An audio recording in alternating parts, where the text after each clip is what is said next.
ತೀರ್ಸಕ್ಕಾಗಲ್ಲ ಅನ್ಸುತ್ತೆ. ಸೊ ಅಷ್ಟು ದೊಡ್ಡ ಅವಕಾಶ ಕೊಟ್ಟಿದ್ದೀರ. ನಾನು ಯಾವಾಗಲೂ ಅನ್ಕೊತಾ ಇರ್ತೀನಿ, ದರ್ಶನ್ ಸರ್ ಸಿನಿಮಾ ನೋಡೋಕ್ಕೆ ಕಷ್ಟಪಡ್ತಾ ಇದ್ದವನು ನಾನು.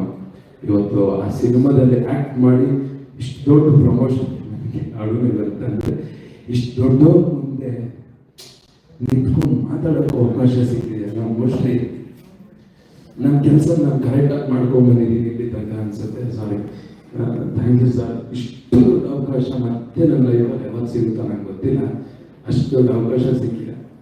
ಆ್ಯಂಡ್ ನನಗನ್ಸೋದು ಒಂದೇ ಫೈನಲಿ ಏನಂದರೆ, ಯಾರಾದರೂ ಕರ್ನಾಟಕದಲ್ಲಿ ಕನ್ನಡ ಬೋರ್ಡ್ ಹಾಕಿಲ್ಲ ಅಂದರೆ ನಮ್ಮ ರಕ್ತ ಕುದಿದಿದೆ. ಅಂಥದ್ರಲ್ಲಿ ನಮ್ಮ ಬಾಸ್ ಕನ್ನಡಕ್ಕೋಸ್ಕರನೇ ಬದುಕ್ತಾ ಇದ್ದಾರೆ. ಅವ್ರ ಸಿನಿಮಾನ ನಾವು ಜಾಸ್ತಿ ಗೆಲ್ಲಿಸ್ಬೇಕು. ಅವರಿಗಿರೋ ಪೇನ್, ಅವ್ರ ಸಿನಿಮಾ ಗೆದ್ದಿದ್ದಕ್ಕೆ ಅವ್ರಿಗಿರೋ ಪೇನೆಲ್ಲ ಮರ್ತು ಹೋಗ್ಬೇಕು.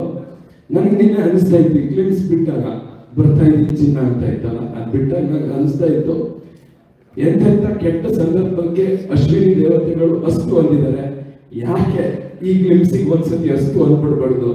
ನಾಡು ಸಿನಿಮಾ ನಾವು ಅವ್ರ ಜೊತೆನೂ ನಾವು ಯಾಕೆ ಕುತ್ಕೊಂಡು ಸಿನಿಮಾ ನೋಡ್ಬಾರ್ದು. ಮೋಸ್ಟ್ಲಿ ನಾನು ನತದೃಷ್ಟ ಕಲಾವಿದ ಅನ್ಸುತ್ತೆ. ಇಷ್ಟೋ ತನಕ ಅವ್ರ ಜೊತೆ ಸಿನಿಮಾ ಮಾಡಿದವರೆಲ್ಲ ಅವ್ರ ಜೊತೆ ಥಿಯೇಟರ್ ಕುತ್ಕೊಂಡು ಸಿನಿಮಾ ನೋಡಿದ್ದಾರೆ. ನಮ್ಗೆ ಅದೃಷ್ಟ ಇಲ್ಲ. ಸಿನಿಮಾದಲ್ಲಿ ಅವಕಾಶ ಸಿಕ್ಕಿನೂ ಅವ್ರ ಜೊತೆ ಕುತ್ಕೊಂಡು ಸಿನಿಮಾ ನೋಡೋಷ್ಟು ಅವಕಾಶ ಅದೃಷ್ಟ ಇಲ್ಲ ನಮಗೆ.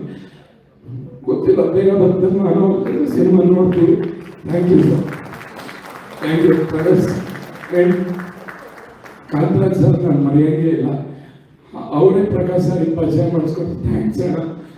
ನಾನು ಕೊನೆ ತನಕ ನಿಮ್ಮ ಮಗನ ಥರ ಇದ್ದು ಅದು ಏನೇ ಇದ್ರು ನಾನು ನಿಮ್ಮ ಜೊತೆ ಥ್ಯಾಂಕ್ಸ್ ಅಣ್ಣ. Thank you so much.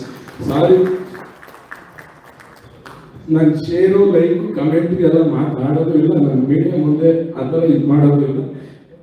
ನಾನು ಬಂತು ಅಷ್ಟೇ. ಸಾರಿ, ದಯವಿಟ್ಟು ಕ್ಷಮಿಸಿ.